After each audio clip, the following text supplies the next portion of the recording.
നമ്മുടെ സംസ്ഥാനത്തെ ചില ക്യാമ്പസുകളിലെ ഹോസ്റ്റലുകളിൽ നിന്ന് ലഹരി മരുന്ന് പിടികൂടിയതിൻ്റെ വാർത്തകൾ നിറഞ്ഞു നിൽക്കുന്നതിനിടയിലാണ് ഇന്ന് ജാഗ എന്ന പേരുള്ള നോവൽ ഞാൻ കയ്യിലെടുത്തിരിക്കുന്നത്.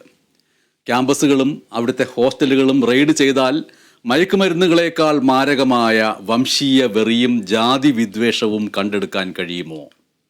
പൂർണ്ണമായും കണ്ടെടുക്കാൻ കഴിയില്ലായിരിക്കും. പക്ഷേ വംശീയ വെറിയും ജാതി വിദ്വേഷവും നടപ്പാക്കുന്നതിന് വേണ്ടി ക്യാമ്പസിൽ അതിൻ്റെ വക്താക്കളും നടത്തിപ്പുകാരും കരുതി വച്ചിരിക്കുന്ന ടൂളുകൾ അഥവാ ഉപകരണങ്ങൾ കണ്ടെത്താൻ കഴിയും. എറണാകുളം മഹാരാജാസ് കോളേജിൽ 1990കളിൽ വിദ്യാർത്ഥിയായിരിക്കെ അവിടുത്തെ ഹോസ്റ്റലിൽ താമസിച്ച കാലങ്ങളിൽ തനിക്കും തന്നെ പോലെ അരികുകളിൽ നിന്ന് പഠിക്കാനെത്തിയവർക്കും ഏൽക്കേണ്ടി വന്ന അപമാനങ്ങളുടെയും പീഡനങ്ങളുടെയും ആവിഷ്കാരം എന്നുള്ള നിലയ്ക്ക് പ്രശസ്ത കവി MB മനോജ് എഴുതിയ നോവലാണ് എൻ്റെ കയ്യിലിരിക്കുന്ന ജാഗ. ജാഗ എന്നാൽ ഇടം അല്ലെങ്കിൽ സ്ഥലം, താൽക്കാലികമായ സ്ഥലം എന്നൊക്കെയാണ് അർത്ഥം. ജാതിയിലും വംശത്തിലും നിറത്തിലും സമ്പത്തിലുമൊക്കെ താഴ്ന്നവർ എന്ന് പലരാലും ചിലരാലും പരിഹസിക്കപ്പെടുന്ന തരം വിദ്യാർത്ഥികൾക്ക് മഹാരാജകീയമായ ഒരു കലാലയത്തിലും ഹോസ്റ്റലിലും അനുഭവിക്കേണ്ടി വന്ന മാനസികവും ശാരീരികവുമായ പീഡകളുടെയും അതിജീവനത്തിനോ പ്രതിരോധത്തിനോ വേണ്ടി ആ പീഡനങ്ങൾ ഏറ്റവർ ഒന്നിക്കാൻ ശ്രമിച്ച് തൽക്കാലം ഭീരുത്വത്തോടെ മടങ്ങുന്നതിൻ്റെയും ആഖ്യാനമാണ് ഈ നോവൽ എന്ന് പുറമേക്ക് നിന്നുകൊണ്ട് നമ്മൾക്ക് പറയാൻ കഴിയും. പക്ഷേ അങ്ങനെ പറയുമ്പോഴും ഈ പറയുന്നത് പോലെ എറണാകുളം മഹാരാജാസ് കോളേജ് എന്നുള്ള വാക്കോ അവിടുത്തെ ഹോസ്റ്റലിനുള്ള പ്രത്യേക പേരോ ഒന്നും ഈ നോവലിൽ സൂചിപ്പിക്കുന്നില്ല. അത് ഞാൻ എൻ്റെ വായനാനുഭവത്തിൽ നിന്ന് ആ വാക്യങ്ങൾ എടുത്ത് ഉപയോഗിച്ചുവെന്നേ ഉള്ളൂ. വാസ്തവത്തിൽ അത് കേരളത്തിലുടനീളം അല്ലെങ്കിൽ നമ്മുടെ രാജ്യത്തുടനീളമുള്ള കലാലയങ്ങളിലെ ഹോസ്റ്റലുകളിൽ ഇത്തരത്തിൽ അരികുവൽക്കരിക്കപ്പെട്ട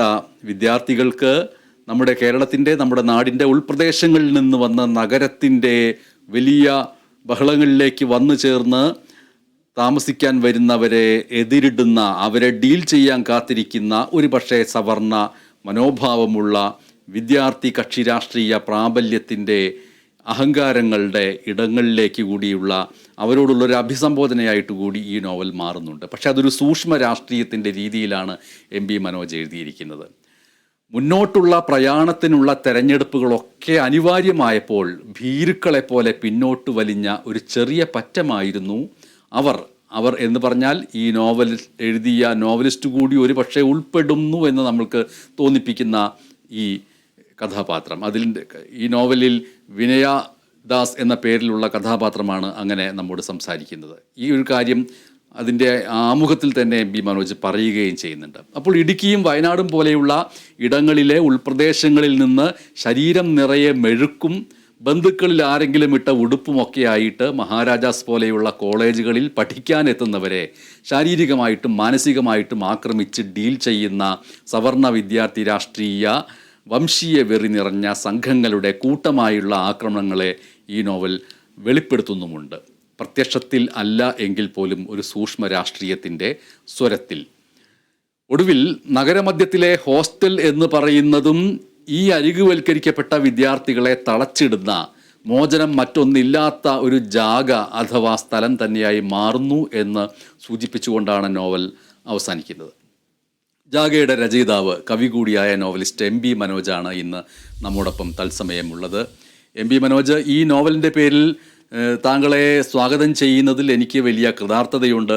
സന്തോഷം എന്ന വാക്ക് ഞാൻ അതിന് ഉപയോഗിക്കുന്നില്ല. കാരണം ഈ നോവൽ ഇറങ്ങിയിട്ട് നാളുകളേറെയായി. എന്തുകൊണ്ട് ഇത്രയധികം വൈകുന്നു എന്നുള്ള ചോദ്യം അത് പൊതുസമൂഹത്തോട് മൊത്തത്തിൽ വെക്കേണ്ട ഒരു ചോദ്യമാണ്. എന്തുകൊണ്ട് ഈ നോവൽ ആവശ്യപ്പെടുന്ന രീതിയിലുള്ള ഒരു ചർച്ച വരുന്നില്ല എന്നതിൻ്റെ ഉത്തരം ഒരു പക്ഷേ ഈ ഹോസ്റ്റലുകളിൽ നമ്മുടെ പൊതുസമൂഹങ്ങളിൽ ഏത് അരികുവൽക്കരിക്കപ്പെട്ടവരെക്കുറിച്ചാണോ നാം എഴുതാനും സംസാരിക്കാനും ശ്രമിക്കുന്നത് ആ വ്യക്തികളെയും സമൂഹത്തെയും കുറിച്ചുള്ള ചർച്ച പൊതുസമൂഹം പ്രോത്സാഹിപ്പിക്കുന്നില്ല എന്നതായിരിക്കും ഒരുപക്ഷെ താങ്കളുടെ ഭാഗത്തു നിന്നുള്ള ഉത്തരം. എന്തായാലും പ്രതീക്ഷകളോടെ ക്യാമ്പസുകളിലെത്തുന്ന വിദ്യാർത്ഥികൾക്ക് സമർപ്പിച്ചുകൊണ്ടാണ് ഈ പുസ്തകം ആരംഭിച്ചിരിക്കുന്നത്. അവർക്കുള്ള ഒരു മുന്നറിയിപ്പും ജാഗ്രതയും കൂടിയാണോ ഈ പുസ്തകം?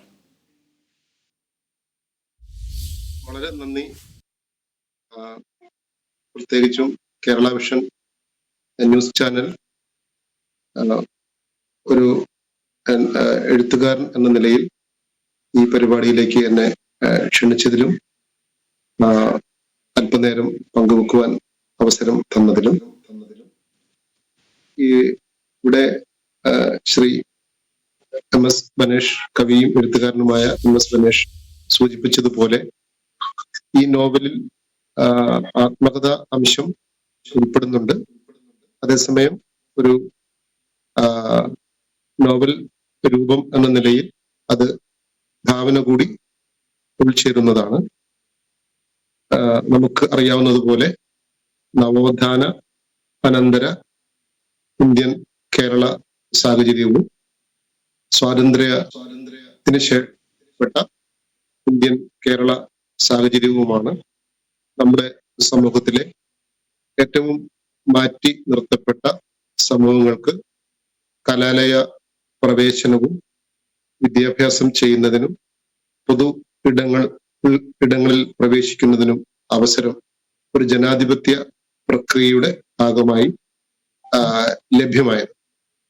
ആ ജനാധിപത്യ സംവിധാനങ്ങൾക്കുള്ളിൽ തന്നെ സംഭവിക്കുന്ന ദാരുണമായ സ്ഥിതിയെ കുറിച്ച് ഒരുപക്ഷെ വളരെ കുറച്ച് രചനകൾ മാത്രമേ മലയാളത്തിൽ ഉണ്ടായിട്ടുള്ളൂ. സാറാ തോമസിന്റെ ദൈവമക്കൾ എന്ന നോവൽ ഈ അർത്ഥത്തിൽ എടുത്തു പറയേണ്ട ഒന്നാണ്. ഒരുപക്ഷെ അതിനു ശേഷം വിദ്യാർത്ഥികളുടെയും പ്രത്യേകിച്ചും നമ്മുടെ സമൂഹത്തിലെ പാർശ്വവൽക്കരിക്കപ്പെട്ട വിദ്യാർത്ഥികളുടെ ഹോസ്റ്റൽ ജീവിതത്തെ അഭിസംബോധന ചെയ്യുന്ന രണ്ടാമത്തെ നോവൽ ആയിരിക്കാം ജാഗ എന്ന് മനസ്സിലാക്കുന്നു. ഇവിടെ സൂചിപ്പിച്ചതുപോലെ ഈ നോവലിൽ ആത്മകഥാ അംശവും ഭാവനയും ഉൾച്ചേർന്നിട്ടുണ്ട് എന്ന് പറയുവാൻ ആഗ്രഹിക്കുന്നു. ഓക്കെ. 1990കളിലെ ആ ഹോസ്റ്റൽ ജീവിത കാലഘട്ടം, എറണാകുളം നഗരം, യൗവനം ഒരു പക്ഷേ തീക്ഷ്ണമായിട്ട് ഉണ്ടോ MB മനോജിൽ, കൂട്ടുകാരിൽ എന്ന് ചോദിച്ചാൽ ഈ നോവൽ തന്നെ അതിലെ വിനയദാസിൻ്റെ കണ്ണുകളെക്കുറിച്ച് പറയുന്നുണ്ട്. അത്രയും കാലം കൊണ്ട് തന്നെ എല്ലാ തരത്തിലുള്ള അടിപ്പെടലുകൾക്കും വിധേയമായിട്ട് എന്തിനും കീഴ്പ്പെടാൻ സന്നദ്ധമാണ് എന്ന് തോന്നിപ്പിക്കുന്ന കണ്ണുകൾ ആണ് എന്ന്. എങ്കിലും ആ കാലത്തെ എങ്ങനെയാണ് ഓർക്കുന്നത്? ഈ നോവലിലെ വിനയദാസ് എന്ന് പറയുന്ന കഥാപാത്രം ഒരു തീവ്ര ഇടത് രാഷ്ട്രീയ പ്രസ്ഥാനത്തിന്റെ ഭാഗമായി ജീവിതം തന്റെ ഹൈസ്കൂൾ അല്ലെങ്കിൽ ഡിഗ്രിക്ക് മുമ്പുള്ള വിദ്യാഭ്യാസ കാലഘട്ടത്തിൽ അതിന്റെ ഭാഗമാവുകയും അവിടെ നിന്നും ഉണ്ടായ രാഷ്ട്രീയ തിരിച്ചടികളും തുടർന്ന് ഉണ്ടാവുന്ന മാനസികമായ വ്യതയും അതുപോലെ തന്നെ സാമ്പത്തികമായി പ്രതിസന്ധികളുള്ള ഒരു കുടുംബത്തിലെ അംഗമെന്ന നിലയിൽ കൂലിവേലയും ഒക്കെ ചെയ്ത് അധ്വാനിച്ച് പലതവണ പരീക്ഷ എഴുതി ഒടുവിൽ പാസ്സായി വിദ്യാഭ്യാസത്തിന് എത്തുന്ന ഒരാളാണ്. അപ്പൊ അതുകൊണ്ട് തന്നെ വിദ്യാഭ്യാസത്തിന്റെ ഭാഗമാവുക എന്നുള്ള ഒരു ലക്ഷ്യമാണ് പല അളവിലും അദ്ദേഹത്തിന് ഉള്ളത് എങ്കിലും അതേ സമയത്ത് തന്നെ തന്നെ തൊട്ട് മുമ്പ് തന്നെ തന്നെ നയിക്കുന്ന സാമൂഹിക ബോധ്യങ്ങൾ, പ്രത്യേകിച്ചും മാർക്സിയൻ സാമൂഹ്യ ബോധ്യങ്ങൾ, അംബേദ്കറിയൻ സാമൂഹ്യ ബോധ്യങ്ങൾ, ഗാന്ധിയൻ സാമൂഹ്യ ബോധ്യങ്ങൾ, ഇവയൊക്കെ ഉൾച്ചേരുന്ന ഒരാളെന്ന നിലയിൽ പക്ഷെ തനിക്ക് വിദ്യാഭ്യാസം പ്രധാനപ്പെട്ട ഒരു ലക്ഷ്യം ആകുന്നത് കൊണ്ടും ഉണ്ടാകുന്ന വലിയ സംഘർഷവും സങ്കീർണതയുമാണ് അയാളെ എപ്പോഴും ഉൾവലിഞ്ഞ് പുറകോട്ട് നടത്തുവാൻ പ്രേരിപ്പിക്കുന്നത് എന്നാണ് ആ കഥാപാത്രത്തെ നോക്കുമ്പോൾ മനസ്സിലാവും. അയാൾ ഉൾവലിയുന്ന ഒരു കഥാപാത്രമായിരിക്കെ തന്നെ അയാൾ അനേകരാണ്, അത് വലിയ ആൾക്കൂട്ടമല്ല. പക്ഷെ ഇതേപോലെ അത് ഇടുക്കിയിൽ നിന്നാവട്ടെ വയനാട്ടിൽ നിന്നാവട്ടെ അത്തരത്തിൽ കേരളത്തിൻ്റെ ഉൾപ്രദേശങ്ങളിൽ നിന്ന് വന്ന് എറണാകുളം നഗരത്തിലേക്ക് വരുമ്പോൾ ഇത്തരത്തിലുള്ള വലിയ രീതിയിലുള്ള ആത്മസംഘർഷങ്ങളിലേക്കും ശാരീരിക സംഘർഷങ്ങളിലേക്കുമൊക്കെ നയിക്കപ്പെടാനും അതിന് വിധേയരാവാനുമുള്ളവരാണ് തങ്ങളെന്ന് ബോധ്യപ്പെടുന്ന രീതിയിലുള്ള സംഭവങ്ങളിലേക്ക് എത്തിച്ചേരുന്നു. അതുകൊണ്ട് തന്നെ അയാൾ എന്ന് പറയുന്നത് അവർ ആയി മാറുന്നുണ്ട്. പ്രത്യേകിച്ചും ആദ്യമായിട്ട് ഈ കോളേജിലെ ഹോസ്റ്റലിലേക്ക് പ്രവേശനം കിട്ടി വരുന്നവർ വഴിതെറ്റിപ്പോകുന്നതിനെക്കുറിച്ച് നോവലിൻ്റെ തുടക്കത്തിൽ പറയുന്നുണ്ട്. നഗരത്തെക്കുറിച്ച് അറിയാത്തതിനാൽ സൗത്തിൽ നിന്നും കലൂരിലേക്ക് ബസ് പോകുമ്പോൾ പാസ് ചെയ്ത കെട്ടിടങ്ങളിലൊന്ന് അവൻ താമസിക്കേണ്ട കോളേജ് ഹോസ്റ്റലിൻ്റേതായിരുന്നുവെന്നോ ഗ്രൗണ്ട് സ്റ്റോപ്പിൽ ഇറങ്ങിയാൽ നടക്കാനുള്ള ദൂരമേ കോളേജിലേക്ക് ഉള്ളൂ എന്നോ ഒന്നും അവരറിഞ്ഞില്ല.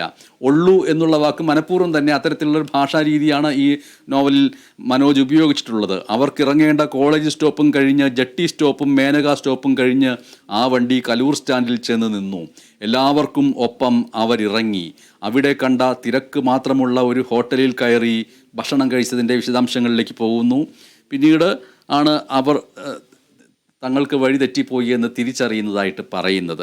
ഇതിൽ വിനയദാസിൻ്റെ വേഷത്തെക്കുറിച്ച് മനോജ് സൂചിപ്പിച്ചിരിക്കുന്ന വരികൾ: വില കുറഞ്ഞ വള്ളിയില്ലാത്ത ചെരുപ്പ്, ബോബൻ ചേട്ടൻ തന്ന പാൻറ്. അതായത് ബോബൻ ചേട്ടൻ നേരത്തെ ഉപയോഗിച്ചതിന് ശേഷം കോളേജിൽ പോവുകയാണെന്ന് അറിഞ്ഞപ്പോൾ ഊരിക്കൊടുത്ത് അലക്കിയിട്ട് ധരിച്ചിരിക്കുന്ന പാൻറ്, നാട്ടിലെ തയ്യൽ കടക്കാരൻ്റെ നെയിം പ്ലേറ്റ്, അകക്കോളറിൽ പിടിപ്പിച്ച ഉടുപ്പ്, ഇടതുകൈ തൂങ്ങിപ്പോകുന്ന വാച്ച്, ചെണ്ടയാകൃതിയിൽ സിബ് എല്ലാമില്ലാത്ത ബാഗ്, മുഖത്ത് നിറച്ച എണ്ണമെഴുക്ക്, പാദത്തിൽ തെളിഞ്ഞ മൊരിഞ്ച് എന്നിങ്ങനെയാണ്. ഇങ്ങനെ ഒരു നഗരത്തിലെ ഹോസ്റ്റലിലേക്ക് വരുന്ന വിനയദാസ് അടക്കമുള്ളവർക്ക് ആ ഹോസ്റ്റലിൽ നേരിടേണ്ടി വരുന്ന സംഭവങ്ങളെ പ്രത്യക്ഷത്തിലല്ലാതെ ഒരു സൂക്ഷ്മ രാഷ്ട്രീയത്തിൻ്റെ ഭാഷയിൽ ആവിഷ്കരിക്കുന്നു എന്നുള്ളതാണ് ഇതിലേറ്റവും പ്രധാനപ്പെട്ട കാര്യമായിട്ട് വരുന്നത്.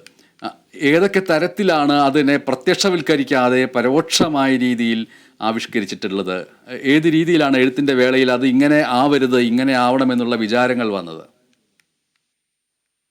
പ്രത്യേകിച്ചും കവിതാ സാഹിത്യത്തിൽ കൂടുതൽ ശ്രദ്ധ ഊന്നിയതുകൊണ്ടും കുറച്ചുകൂടി കൈയടക്കം കവിതാ സാഹിത്യത്തിലാണ് എന്നതുകൊണ്ടും നോവൽ സാഹിത്യത്തിലും കഥാസാഹിത്യത്തിലും ആ അർത്ഥത്തിൽ എങ്ങനെയാണ് അതിന്റെ കയ്യൊതുക്കം സാധ്യമാവുക എന്നത് വ്യക്തമായിരുന്നില്ല. അതുകൊണ്ട് തന്നെ പ്രസ്തുത കഥാപാത്രങ്ങളെ ഒരുപക്ഷെ തനിക്ക് പരിചയമുള്ള കഥാപാത്രങ്ങളാവാം, അല്ലെങ്കിൽ ഭാവന ചെയ്ത കഥാപാത്രങ്ങളാവാം. അവയെ രൂപപ്പെടുത്തുമ്പോൾ തനിക്ക് മുമ്പിലുള്ള നിരവധി കഥാപാത്രങ്ങൾ ഈ അർത്ഥത്തിൽ സമാന സ്വഭാവമുള്ളവരാണെന്ന് തിരിച്ചറിയുന്നു. 90-കൾ നമുക്കറിയാം. ഒരുപക്ഷെ എറണാകുളം കൊച്ചി നഗരത്തിന് നേരെ അക്കരെയുള്ള വൈപ്പിൻ പ്രദേശങ്ങൾ പോലും, വൈപ്പിൻ പ്രദേശങ്ങളിൽ നിന്ന് വരുന്ന വിദ്യാർത്ഥികൾ പോലും സാധാരണ ദരിദ്ര വിദ്യാർത്ഥികളായിരുന്നു. പലതരത്തിലുള്ള സംവരണീയ സമൂഹങ്ങളായിരുന്നു. പലതരത്തിലുള്ള സംവരണീയ സമൂഹങ്ങളായിരുന്നു. അതുപോലെ തന്നെ മധ്യ കേരളത്തിലെ പല പിന്നോക്ക പ്രദേശങ്ങളിൽ നിന്ന് വരുന്ന വിദ്യാർത്ഥികൾ ഉണ്ടായിരുന്നു. അപ്പൊ ഇവിടെ ഭാവന ചെയ്യപ്പെടുന്ന ഈ കലാലയം അത് ഒരുപക്ഷെ ഇന്ത്യയിൽ എവിടെയും ഉള്ളതാവാം, കേരളത്തിൽ എവിടെയും ഉള്ളതാവാം, തമിഴ്നാട്ടിലോ കർണാടകത്തിലോ ആന്ധ്രയിലോ ഒക്കെ ഉള്ള കലാലയമാവാം. അവിടേക്ക് എത്തിച്ചേരുന്ന ഈ സാധാരണ ഇടങ്ങളിൽ നിന്നും വരുന്ന ഈ സംവരണീയ ദരിദ്ര വിദ്യാർത്ഥികൾ അവർക്ക് പലപ്പോഴും അവരുടെ രക്ഷിതാക്കൾ അവരുടെ കൂടെ ഉണ്ടാവണമെന്നില്ല. രക്ഷിതാക്കൾക്ക് ഒരുപക്ഷെ ആ അർത്ഥത്തിൽ വിദ്യാലയങ്ങളെ സങ്കല്പിക്കാൻ തന്നെ, ഇത്തരത്തിലുള്ള കലാലയങ്ങളെ സങ്കല്പിക്കാൻ തന്നെ കഴിയണമെന്നില്ല. ഒരുപക്ഷെ അവരുടെ കുടുംബങ്ങളിലെ ഒന്നാം തലമുറയായിരിക്കും ഹയർ എഡ്യൂക്കേഷന് വേണ്ടിയിട്ട്, ഉന്നത വിദ്യാഭ്യാസത്തിന് വേണ്ടിയിട്ട് വരുന്ന ഈ വിദ്യാർത്ഥികൾ. അവരുടെ രക്ഷിതാക്കൾ ചിലപ്പോൾ വിദ്യാഭ്യാസം ലഭിച്ചിട്ടില്ലാത്തവരായിരിക്കും. ഇതിന്റെ എല്ലാം സംഘർഷങ്ങളെ അടയാളപ്പെടുത്തിക്കൊണ്ടാണ് ആ നോവലിന്റെ കാമ്പസുകളിലേക്ക്, നഗരങ്ങളിലേക്ക് ആദ്യമായി എത്തിച്ചേരുന്ന രക്ഷിതാക്കളെയും വിദ്യാർത്ഥികളെയും ചിത്രീകരിക്കുന്നത്. അതിൻ്റെതായ ഒരുപാട് പ്രതിസന്ധികൾ, അല്ലെങ്കിൽ ആളുകളോട് ഏത് തരത്തിലാണ് അത്, നഗരം എവിടെയാണ്, ഈ സ്ഥാപനം എവിടെയാണ്, അല്ലെങ്കിൽ ഓഫീസുകൾ എവിടെയാണ്, ഇതൊക്കെ ചോദിക്കുവാൻ ഉണ്ടാകുന്ന ഒരുപാട് പ്രതിസന്ധികൾ ആ വിദ്യാർത്ഥികൾ നേരിടുന്നുണ്ട്. അത്തരത്തിലുള്ള പ്രതിസന്ധികളെ കൂടി നമുക്ക് അടയാളപ്പെടുത്തുക എന്നുള്ളത് വളരെ പ്രധാനപ്പെട്ട ഒരു കാര്യമാണ്. പ്രത്യേകിച്ചും അടിസ്ഥാന മനുഷ്യരുടെ അല്ലെങ്കിൽ സാധാരണ മനുഷ്യരുടെ, അരികുവൽക്കരിക്കപ്പെട്ട മനുഷ്യരുടെ ജീവിതത്തെക്കുറിച്ച് പറയുമ്പോൾ ഈ ഇത്തരത്തിലുള്ള സൂക്ഷ്മ ഇടങ്ങൾ പ്രധാനപ്പെട്ടതാണ്. അവയെ രചനയുടെ ഭാഗമാക്കുക എന്ന ഒരു ലക്ഷ്യമാണ് ആ അർത്ഥത്തിൽ മുന്നോട്ട് കൊണ്ടുവരുവാൻ ശ്രമിച്ചത്.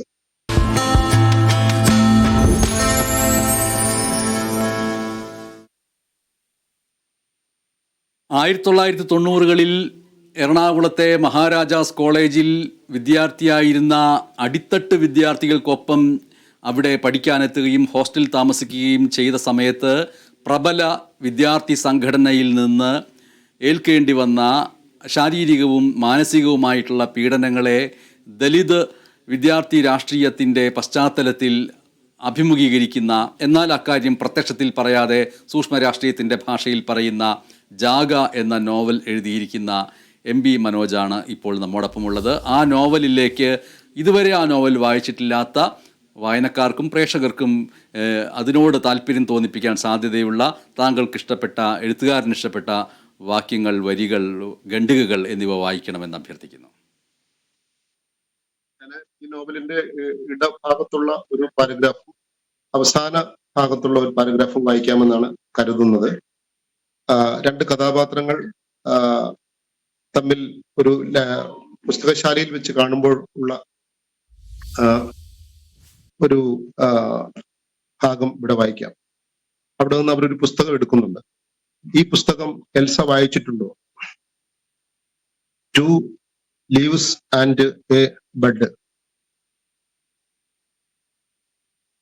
മുൾക്കരാജ് ആനന്ദിന്റെ പുസ്തകം.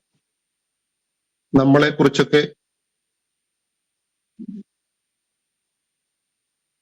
ഇംഗ്ലീഷിൽ നോവൽ എഴുതിയ ആദ്യത്തെ ഇന്ത്യൻ ഇംഗ്ലീഷ് റൈറ്ററാണ് ഇദ്ദേഹം. ഇദ്ദേഹത്തിന്റെ പ്രസിദ്ധമായ ഒരു നോവലുണ്ട്,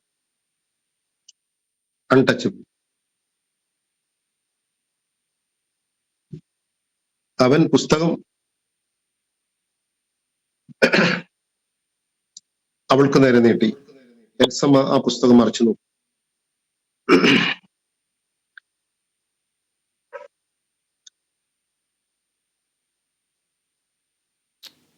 മുൾക്കരാജ് ആനന്ദും ഡോക്ടർ BR അംബേദ്കറും തമ്മിൽ നടത്തിയ അഭിമുഖം എവിടെയോ വായിച്ചത് അവൾക്ക് ഓർമ്മ വന്നു.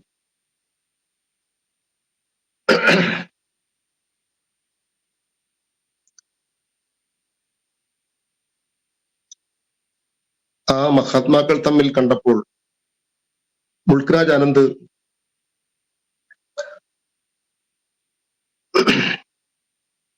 നമസ്കാർ എന്ന് അഭിവാദ്യം ചെയ്തു. ഡോക്ടർ അംബേദ്കർ അപ്പോൾ ഓം മണി പത്മേ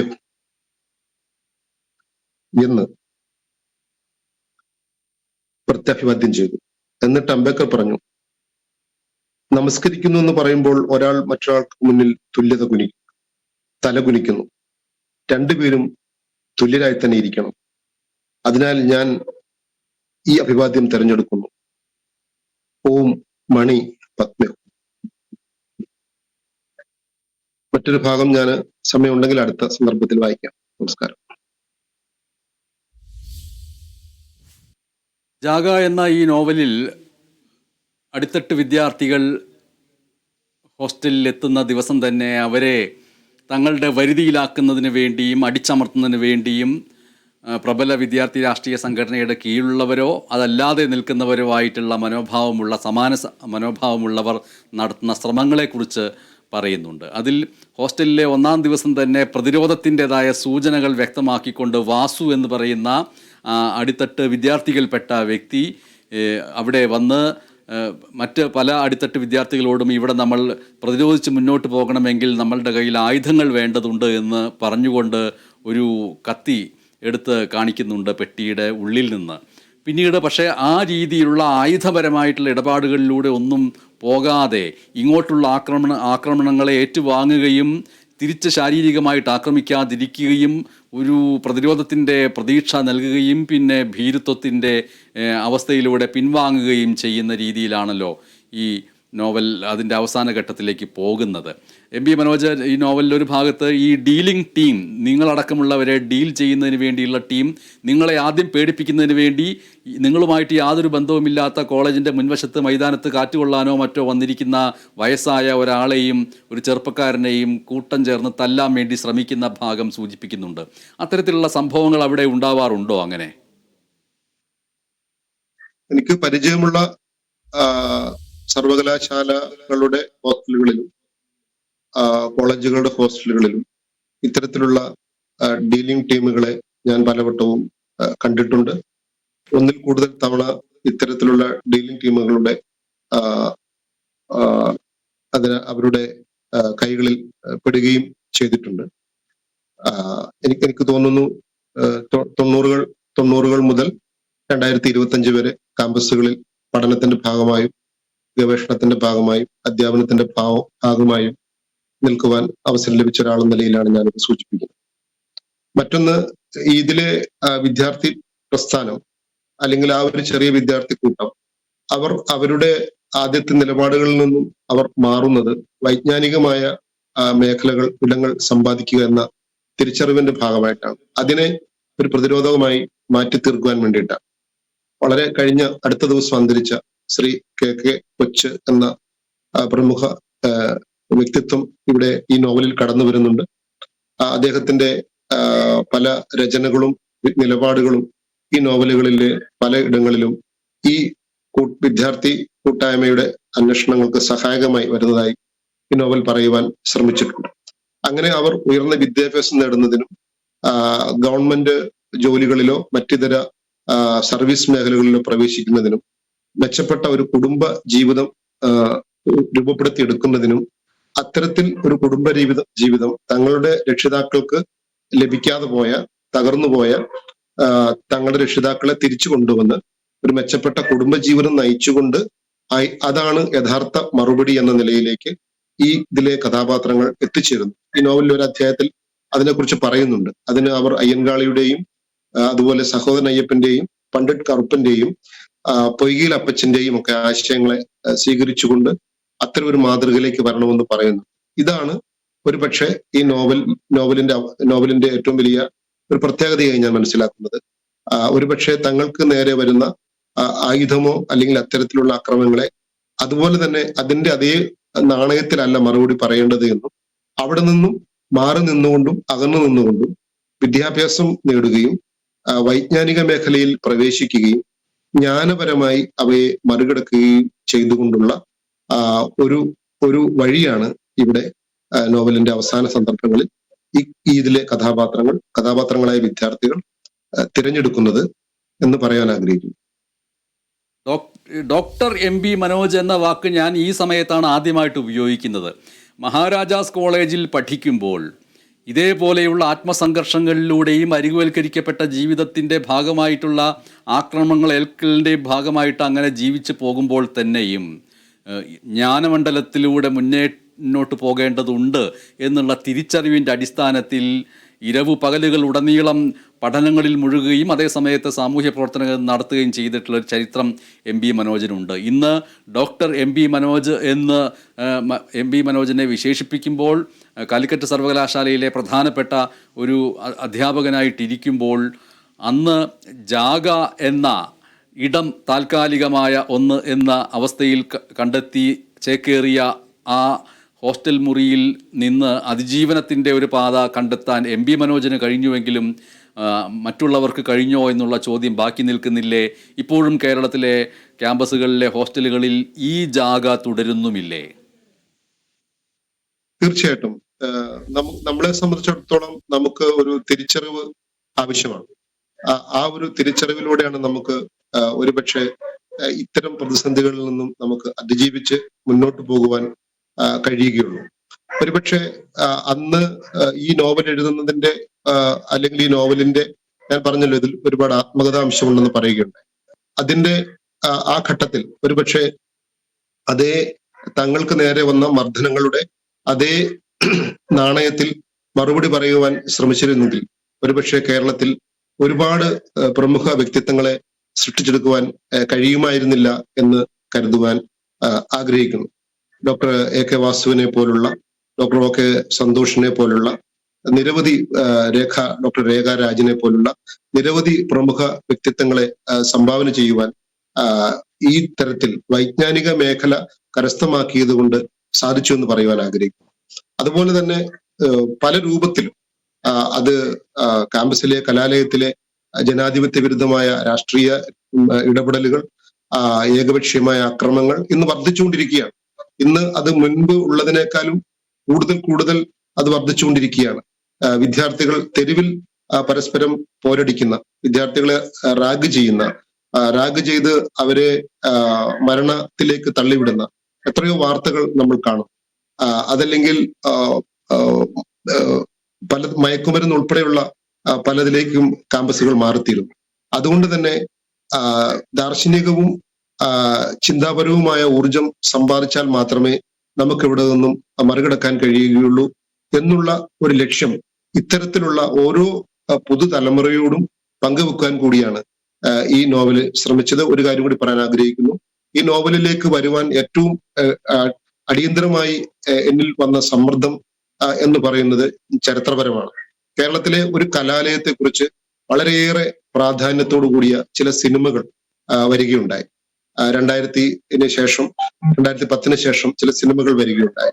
അത്തരത്തിലാണോ ആ സിനിമകൾ മുന്നോട്ട് വെക്കുന്ന അവസ്ഥയിലാണോ അത്തരം കലാലയങ്ങൾ എന്ന് അതിനുള്ളിൽ ജീവിച്ച, അതിനുള്ളിൽ പഠിച്ച, അതിനുള്ളിൽ സംഘർഷഭരിതമായി കടന്നുപോയ ഒരു വിദ്യാർത്ഥി എന്ന നിലയിൽ തിരിഞ്ഞു നോക്കേണ്ടതും അടയാളപ്പെടുത്തേണ്ടതും ചരിത്രത്തിന്റെ കൂടി ആവശ്യമാണ് എന്നതിന്റെ ഭാഗമായിട്ടാണ് ഇത്തരത്തിലുള്ള ഒരു സർഗരചനയിലേക്ക് എത്തിച്ചേർന്നത്.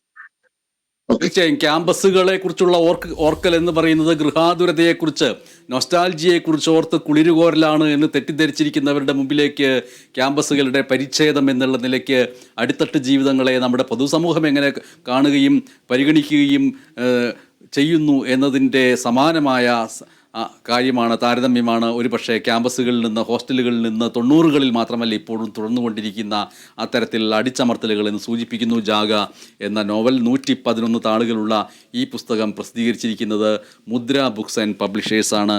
ഇതിന് വില 120 രൂപയാണ്. ഈ പുസ്തകം വാങ്ങാൻ ആഗ്രഹിക്കുന്നവർ ഓർത്തു വയ്ക്കുക, മുദ്ര books and publishers.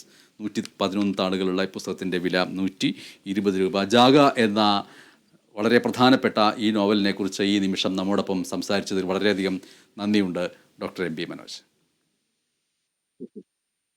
Thank you.